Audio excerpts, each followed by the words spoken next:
What if your clean electric car started with coal and rainforest destruction? Indonesia just built the EV industry's nickel superhighway, but it's powered by dirty energy and complex island logistics. In this video, we'll unpack how Indonesia rewired its ports, supply chains, and economy to dominate EV batteries, and why the entire global auto industry now depends on it. Stay tuned to see what powers the world's green future and what could break it.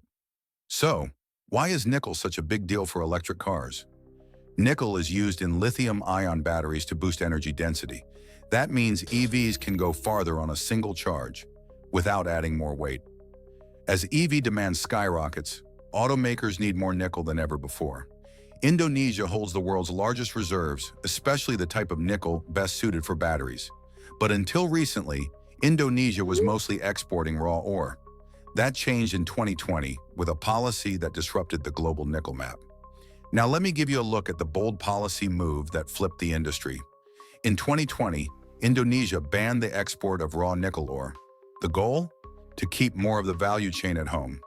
Instead of shipping out raw materials, the country forced foreign companies to build local smelters and processing plants. The strategy worked.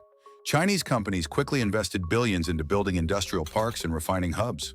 What started as a ban turned into an industrial transformation that repositioned Indonesia as a global battery supplier, not just a mining site.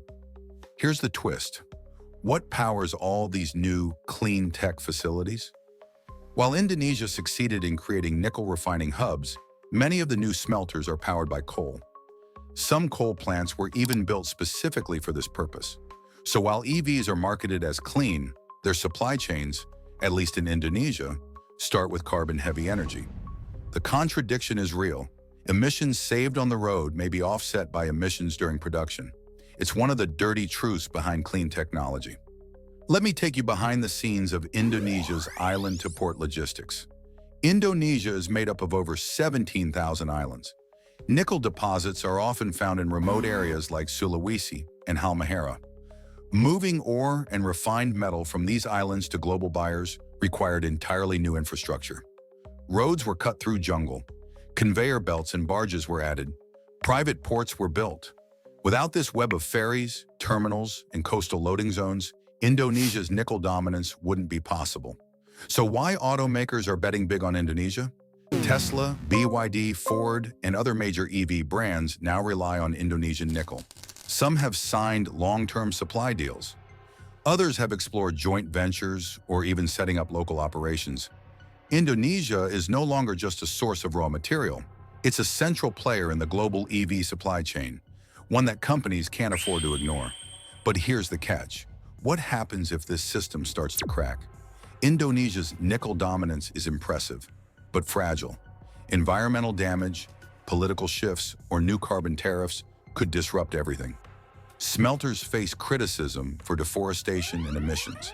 And if climate policies start penalizing coal-powered production, exports may be at risk. The supply chain is powerful, but far from bulletproof. Indonesia built the EV industry's nickel superhighway, but if it starts with coal and rainforest loss, can we still call it clean? What happens next in Indonesia will shape the future of clean energy. Like, subscribe and comment below.